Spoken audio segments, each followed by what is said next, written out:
ये कौन कर रहा है? नून लीग और पीपल्स पार्टी के रास्ते बिल्कुल जुदा हो गए थे और बड़े शदीद इख्तिलाफात हो गए थे कि इस्टेब्लिशमेंट का खून किस में शामिल है, ये बातें होने लग गई थी। यानी ऐसे जुमले बोले गए थे कि शायद माजी में भी बड़े इख्तिलाफात होने के बावजूद, यानी पेट काटना वो तो चल करप्शन है, लेकिन एक दूसरे पर बुनियादी इल्जामात कि वो कौन सी पार्टी है जो जनाब इस्टेब्लिशमेंट का खून है, वो फलां साथ मिल गए, ये हो रहा था। लेकिन अब मरियम औरंगजेब साहिबा ने बैकडोर राब्ते किए हैं और खुर्शीद शाह साहब से मुलाकात की है सक्खर सेंट्रल जेल में। गुलाम साहब, कितनी अहम है आपकी नज़र में ये मुलाकात और क्या होगा? फजलुर रहमान साहब से पूछ कर हो रही है मुलाकात? देखिए, अभी जो इनिशियल राब्ते हैं ये, और अभी वो वाली सूरत हाल नहीं है। इससे पहले भी एक राब्ता हुआ था और उसके बाद ये दूसरा राब्ता है। लेकिन क्योंकि मौलाना फजलुर रहमान जो हैं वो उन्होंने बड़ी हार्ड लाइन ली थी। उन्होंने जो बात बिलावल के हवाले से की थी, पीपल्स पार्टी के हवाले से की थी, तो पीपल्स पार्टी के अंदर भी बहुत ज़्यादा इस हवाले से गम, गुस्सा, इश्ताल था कि मौलाना जो डील बिलावल को मिली है वो हमें भी ऑफर हुई थी, हमने इनकार किया जी। वो इसके अलावा भी उन्होंने कुछ बातें की थी बिलावल को भी, और उनके वालिद साहब के हवाले से भी, पाकिस्तान पीपल्स पार्टी के हवाले से भी उन्होंने लफ्ज़ यूज़ किया था कि स्टैब्ड, कि वो पीठ में छुरा घोंपने वाली बात है। तो इस तरह की बात उन्होंने की थी मौलाना फजलुर रहमान ने। बिल्कुल। तो जब इस्तीफ़ों के हवाले से जब पाकिस्तान पीपल्स पार्टी जो है वो पीछे हटी थी, तो अभी ये पार्लिमानी पॉलिटिक्स, ये एक बात आप जो है हमारे नाजरीन के लिए कि ये पार्लिमानी पॉलिटिक्स के लिए बातचीत हो रही है, ये अभी पीडीएम के लिए बातचीत नहीं हो रही है।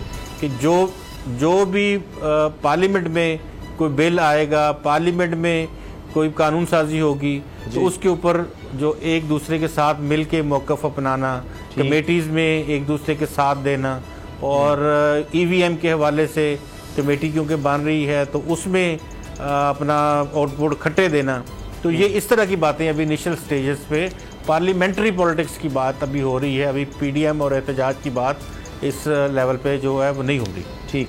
अच्छा बाबर डोगर साहब, आपको क्या लगता है कि ये आगे चलकर दोबारा कोई पीडीएम की तरफ आ सकती है सूरत हाल, या यहीं पर ख़त्म हो जाएगी? देखिए उसामा साहब, खुर्शीद शाह साहब जो हैं पे पार्टी में उनका एक मुकाम है, बिलावल उनका बड़ा रिगार्ड करते हैं। बल्कि उन्होंने एक मौका पर तो ये भी कहा था कि आज भी अपोजिशन लीडर खुर्शीद शाह ही हैं, मैं नहीं हूँ, बल्कि वही खुर्शीद शाह जो है वही अपोजिशन लीडर हैं, और उनकी बात मानते भी हैं बिलावल।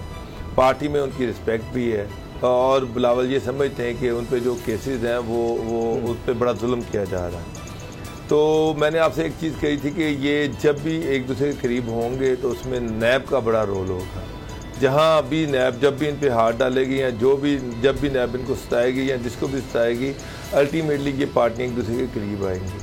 वही हुआ है। खुर्शीद शाह जो है उन पर केसेस चल रहे हैं जो, और नून लीग में से बहुत सारे लोगों के खुर्शीद शाह के साथ राब्ते भी हैं।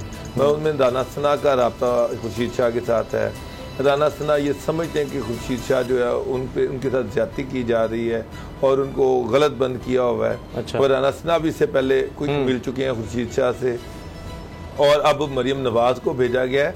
तो मैं गुलाम मुर्तज़ा साहब की इस बात से तो मैं बिल्कुल इत्फाक करता हूँ कि ये इनफैक्ट पार्लियामेंट में एक दूसरे के करीब आने के लिए ये सारा कुछ किया जा रहा है। और जो खुर्शीद शाह के साथ मीटिंग की गई है, ये उसी की एक कड़ी है कि पार्लियामेंट में जो चीज़ें होने जा रही हैं, चेयरमैन नैब के वाले से जो प्रेसिडेंशियल ऑर्डिनेंस आ रहा है, इसके साथ साथ जी, और उसके साथ साथ इसी चीफ इलेक्शन कमिश्नर के जो अमेंडमेंट्स आ रही हैं, तो इस सारे सिनेरियो को अगर आप सामने रखें तो इस वक्त सबसे अहम ज़रूरी है कि पार्टी और पीएमएलएन पार्लियामेंट में एक दूसरे के करीब हों और एक जैसी स्ट्रेटजी लेके आगे चलें। तो ये इसी हवाले से अगर आप कहें कि ये कॉन्फिडेंस बिल्डिंग मेजर्स हैं कि ये पार्टियां एक दूसरे के करीब आनी चाहिए और आगे मिल के चलने की कोई स्ट्रेटजी जो है वो तैयार की जा रही है। फिलहाल पीडीएम वाला जो प्लेटफॉर्म है वो नहीं मुझे लग रहा कि वो एक्टिव होगा। तो इसका मतलब पार्लियामेंट में अगर इकट्ठे होना है तो फजलुर रहमान साहब तो पार्लियामेंट का कुछ नहीं चाहते। गुलाम रज़ा साहब वो तो कहते हैं कि ये सब जाली है, वो तो इस पर एतराज़ करेंगे। फिर पार्लियामेंट में नहीं, इतराज़ उनका नहीं होगा। अगर इतराज़ होता तो मौलाना असदुर रहमान जो उनके बेटे हैं या बाकी जो यूएफ के लोग हैं उनको वो कहते हैं कि वो रिजाइन कर दें। कमेटी बनाई है, वो पार्लियामेंट में नाराज हुए थे ना कि इजाज़त कैसे चलेगा। ठीक। सब्सक्राइब करें और बेल दबाएं ताकि कोई खबर रह न जाए।